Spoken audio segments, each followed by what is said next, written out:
sekarang kan ada pengakuan dan pengumuman dari UGM yang menjadi lembaga yang legal untuk mengumumkan bahwa Jokowi itu pasti lulusan Fakultas Kehutanan UGM. Sekarang aku tanya Bang, ada nggak di UGM itu nama yang ini? Nama Profesor Tengku Jakob dengan Profesor Sunardi. Kalau Profesor Teguh Yakob saya tahu. Nah, mereka dia seorang antropolog yang dulu menjadi rektor UGM. Nah, maksud saya rektor sekarang itu siapa? Saksi fakta kah? Pelaku kah? Tidak Bang. Tak satu pun mereka dari sini. Mereka itu sama kayak kita. Seorang analisis doang. Dia menganalisis arsip-arsip di UGM. Lantas dia buat kesimpulan asli, palsu. Atau mungkin dia bilang, iya benar mahasiswa kami. Pertanyaan saya Bang, apa bedanya mereka dengan kita? Enggak juga lah. Ini kan institusi. Benar. Yang sekuens kepemimpinannya jelas. Pada waktu Jokowi kuliah, ini. Lalu kemudian penggantinya ini. Lalu ketika diminta legalisir untuk ijazah seperti yang tidak ada tanggalnya tadi, dekan pada saat itu misalnya begitu. Tapi itu kan mereka sampaikan kesimpulan. Seharusnya mereka sampaikan data, mari kita analisis bersama. Dia kasih tunjuk dong, ini NIM-nya dulu, ini KRS-nya, ini fotonya wisuda, ini daftar wisuda, data dong dikasih. Itu diumumkan sama rektor UGM. Diumumkan hanya bentuk omongan doang. Buktinya di sidang KIP itu dimintakan malah dibilang tidak ada, tidak ada, tidak ada. Sidang KIP kan skip saya. Iya, Bung Jokowi minta itu. Saya juga sebenarnya berminat minta itu, tapi begitu saya lihat ada bentuk ketidakdemokrasian UGM menyatakan informasi-informasi publik itu tertutup, saya menjadi ragu. Artinya Bang, kalau udah situasi begini untuk kepentingan bangsa, UGM janganlah menjadi pemberi kesimpulan. Karena toh lu juga analisis doang. Saya juga analisis doang, kasih data yang kita analisis bersama. Analisisnya enggak, tapi mereka punya riwayat historis. Maksud saya begini, untuk membedakan orang di luar dan UGM sebagai institusi, itu ada dua hal yang jaraknya cukup jauh. Yeah. Dia punya legitimasi historis untuk mengatakan bahwa dia betul kuliah di sini. Dia lulus di sini, dia diwisuda tanggal sekian. Itu kan legitimasi historis. Orang mau lisan, mau tulis, bisa sama-sama kuatnya.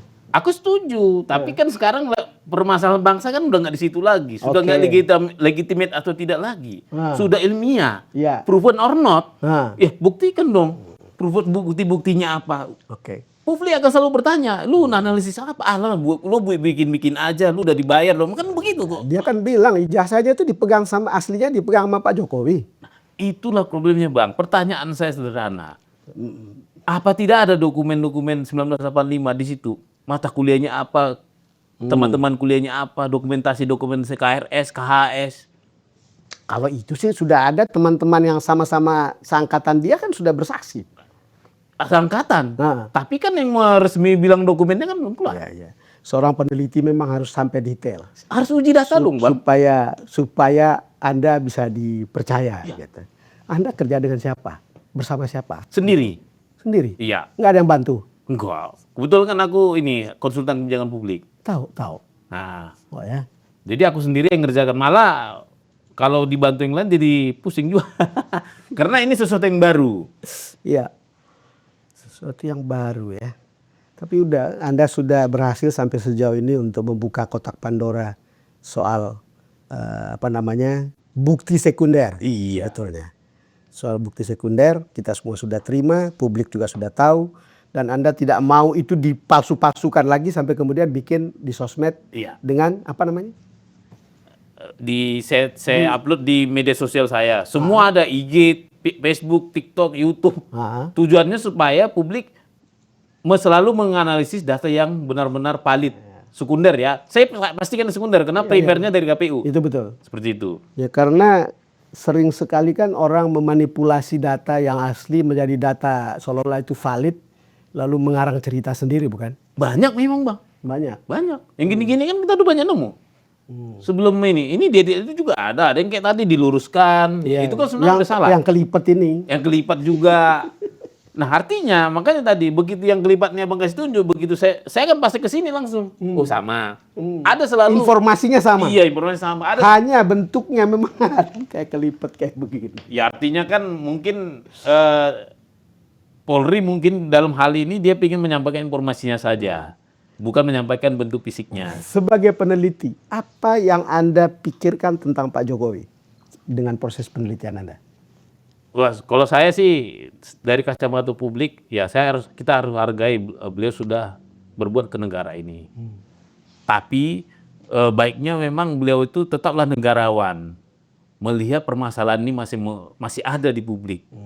Saya rasa tak salah juga Pak Jokowi memikirkan ada tugas hukum yang belum dia selesaikan, yaitu autentikasi. Ya, bolehlah, monggo kan, kasih ke KPU ijazahnya.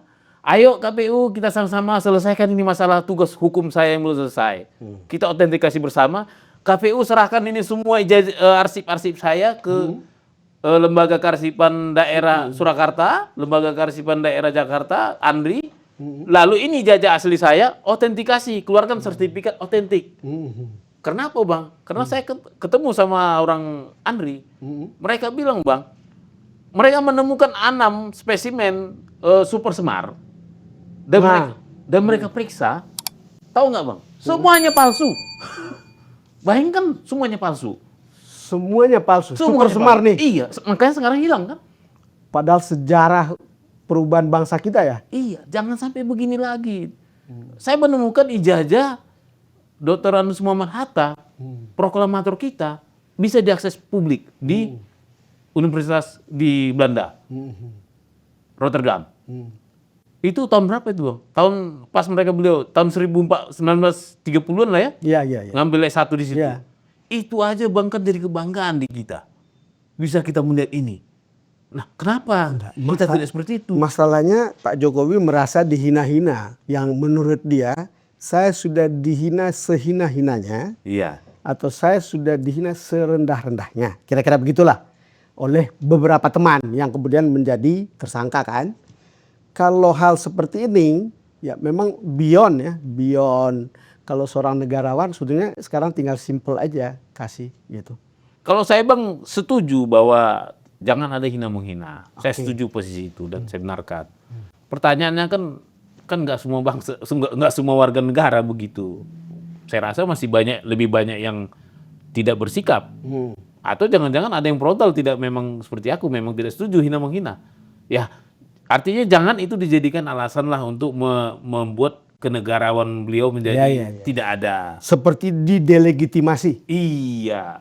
Nah, justru orang kan berpikir, jangan-jangan memang lu sengaja kan gitu kan, membuat alasan yang menghina ini menjadi untuk alasan yang lebih besar. Aku takutnya begitu. Ya, seperti boleh. itu. Kita kalau berpikir bebas seperti itu bisa saja. Bisa saja. Tapi kan kita selaku analisis kan bisa arahnya ke situ. Apa susahnya sih ngasih ijazah ini? Ketimbang lu sibuk berperkara, sibuk mengeluarkan biaya kemana-mana. Hanya tinggal Andri kan pakai biaya negara juga kok, bukan pakai biaya pribadi. Dicek tiba-tiba keluar, ijazah ini otentik katanya. Kenapa Bang? Kita paham betapa rumitnya proses autentikasi. Bahkan Andri bilang antara rumit dan tidak sama sekali sebetulnya. iya.